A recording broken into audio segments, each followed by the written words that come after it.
Welcome back. I'm your host, Leslie Cottle, and you are listening to the Unlearning podcast, the podcast made to support you on your journey of unlearning who you are not and remembering who it is that you are. Today's episode is the final and last episode of our 3-part series, Overcoming Feeling Unlovable. In part 3, today's episode, we will dive deep into how to unconditionally love yourself and how to stop the unconditional love cycle that keeps people stuck feeling unlovable. This is a great episode today, guys, and I'm so excited for you to hear it. Keep on listening. Hello, my darlings. So I'm recording this podcast from the back of an RV while my friend is in a thrift shop, and I wanted to make sure that I got this episode out for you guys. I'm about to go off the grid for a week, so I wanted to make sure I recorded this because it is the 3rd and last episode of the 3-part series of Overcoming Feeling Unlovable. This week we are going to dive into talking about unconditional love. So the last 2 weeks we talked about how judgment impacts your self-love, and then also about feeling safe to feel loved in the body. So we're going to talk about also unconditional love and learning how to unconditionally love ourselves. So if you have not listened to the last 2 podcasts, I definitely encourage you to listen to them. And I'm going to set the scene one more time because we want to think about collapsing time and how can we love ourselves more. If we're really thinking about overcoming feeling unlovable, this is an inside job, and we have to own that. We have to own the fact that we have to feel lovable ourselves first before we can receive love from others. So when you think about collapsing time and how you can most efficiently choose to be desirable of what it is that you want, which of course right now we're talking about feeling worthy of unconditional love. When you are embodying those characteristics of what it is that you desire, it creates this magnet-like motion and attracts what you want towards you. So we're going to start thinking about this idea of unconditionally loving ourselves, and I want you to start thinking about how you unconditionally love yourself, or if you conditionally love yourself, and how you could also, maybe if you notice that you are conditionally loving yourself, I want you to notice that you're doing that and also start to think about what unconditional love could look like. We're going to go dive into this in this episode, but before I go into that and start telling you about all of my ideas, I want you to have a good idea of what that means to you. So, unconditional love, I am going to say this a little bit bluntly. The world as we know it is based on conditional love. It's based on conditional love. So if you are conditionally loving yourself, it's not going to feel like unconditional love. So when we're thinking about conditional love, I want you to start thinking about your life or the interactions that you have with people or communities. And it's often, if you think like this, you will be loved. If you do this, then you will be liked. If you do that, then you won't be liked. And these are examples of conditional love and conditional environments that we can be in, or conditional agreements. So if you don't achieve this life milestone, then you're not worthy of love. Or if you do this, then you are worthy of love. If you would choose to act in this way, then you're worthy of love. And if you don't choose to act in that way, then you're not worthy of love. And I can think of literally a million different examples from my own life, and I'm sure that you can too, of how these conditions are playing out in your life with different relationships that you have, and in different environments, whether it's work or family, on how you're expected to show up. And you're only good enough and you're only worthy enough if you're showing up in a certain way. And I mean, it goes pretty deep, right? Because we can think about even in school, like if you're a good student, then you're a good person. If you get good grades, then you're a good student. Or maybe getting married and having a family by a certain age is like feels like a lot of pressure or required of you, or having a 9-to-5 job and making 6 figures is going to make you worthy, and because then you're worthy, then you'll be happy. And there's just so many different examples, and these are all conditional. And not only are they all conditional, they're also all based on external factors and not an internal factor like self-worth or self-love. It's based on something outside of you.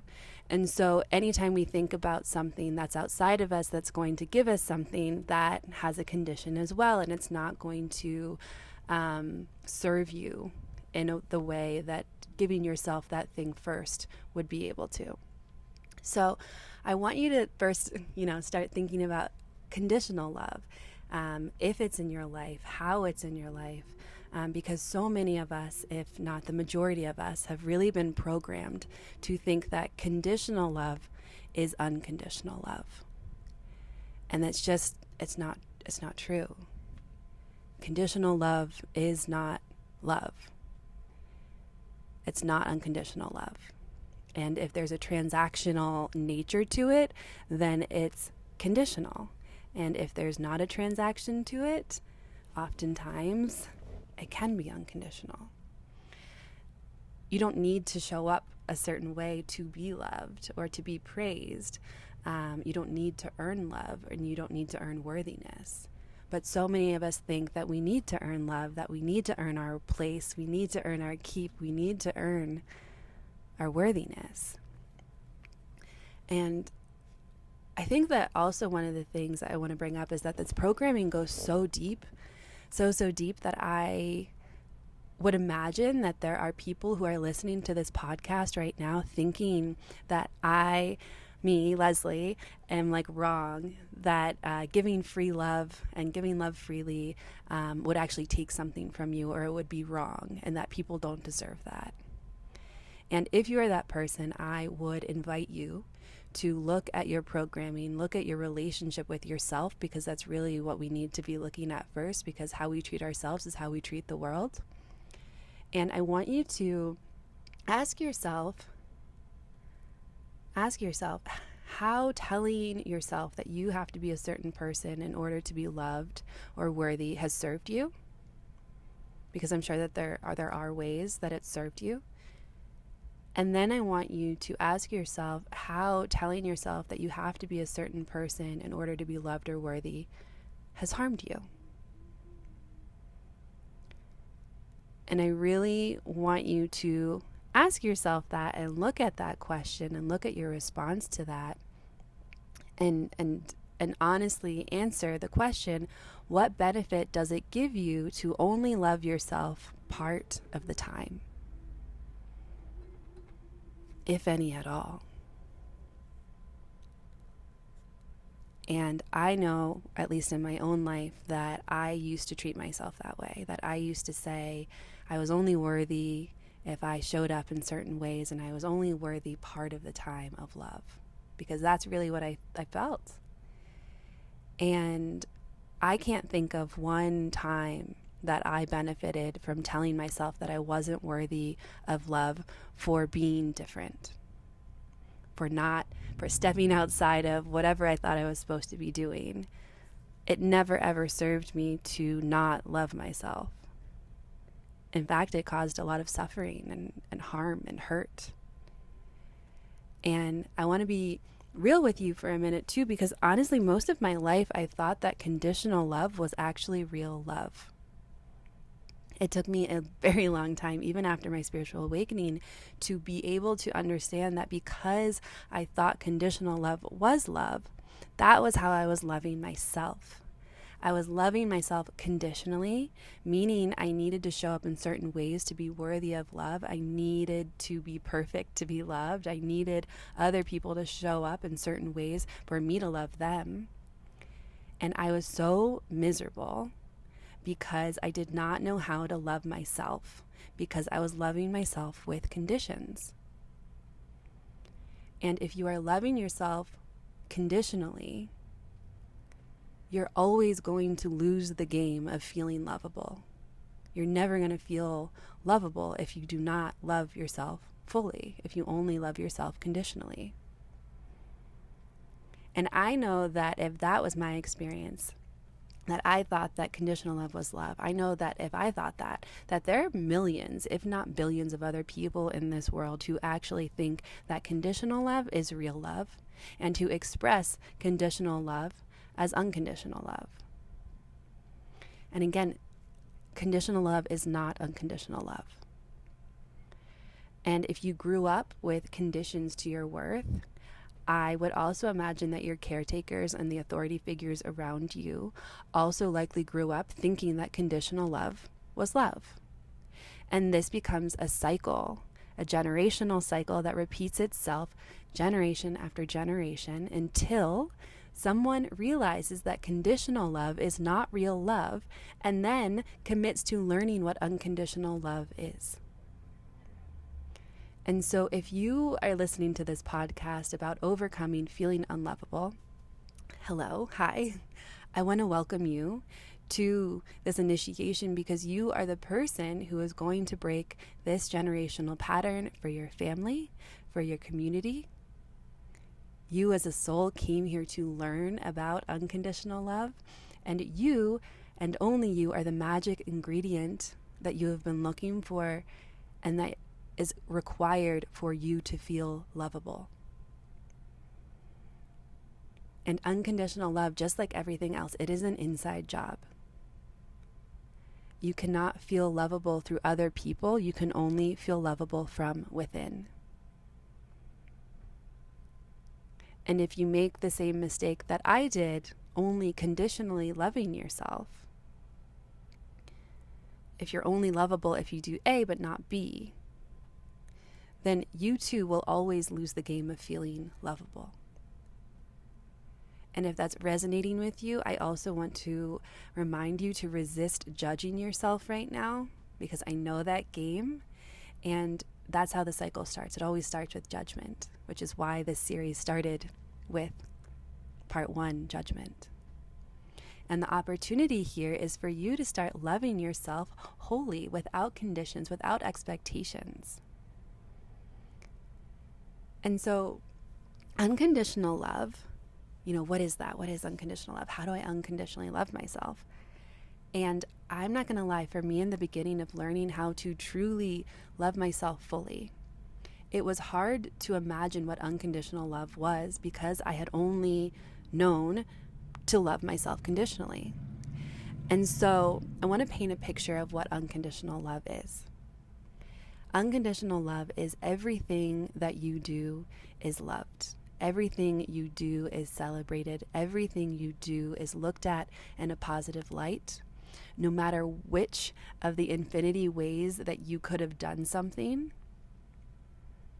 no matter what it looked like while you were doing it, no matter what the outcome is, everything is celebrated. And everything is celebrated exactly the same. Everything you do is fully accepted, no matter what you do, no matter what you don't do, no matter how you do it. It is just loved, period. Everything that you do is loved. Nothing you do is judged, nothing you do is bad, nothing you do is good. Everything you do is just accepted and loved. Everything. Everything 100% is accepted as your experience, and nothing more and nothing less. And unconditional love is a divine love. To love yourself unconditionally is to really just own and honor yourself for who you really are. And who you really are is you're an experience. You're a being that is growing and learning. I mean, you're literally birthing yourself millisecond by millisecond, and there is not a right way to create yourself moment by moment. There's no perfect way to do it. It's just that your life is beautiful, your life is a miracle, and that it should be celebrated, period. It's not supposed to look a specific way. It's just supposed to be beautiful. And your life is beautiful. And part of working on unconditionally loving yourself is integrating the shadow. And also being really honest here, I got this wrong for years on my transformation journey. I thought that transformation was about changing yourself for the better, and I changed all of the things on the outside, but I didn't change the inside. And I still thought I had to be perfect, and I still judged myself, and I had not integrated my shadow. And I had to learn the hard way that integrating your shadow is not about changing yourself. It's about loving yourself. It is about unconditionally loving yourself, meaning embracing and loving the things that make you cringe about yourself, embracing and loving the things that you love about yourself, making it all the same. Just accepting all of you. That is unconditionally loving yourself, and that is the way to overcome feeling unlovable. So I hope this was an informative episode for you. I hope that it gave you a lot of things to think about and a lot of different practices to start implementing into your life, and a lot of different ways to start celebrating yourself and loving yourself and integrating your shadow. And if you know someone that this podcast could help, I would invite you to share it with them. And that's it, guys. I am sending you so much love, so much light, and I am wishing you a great, great day.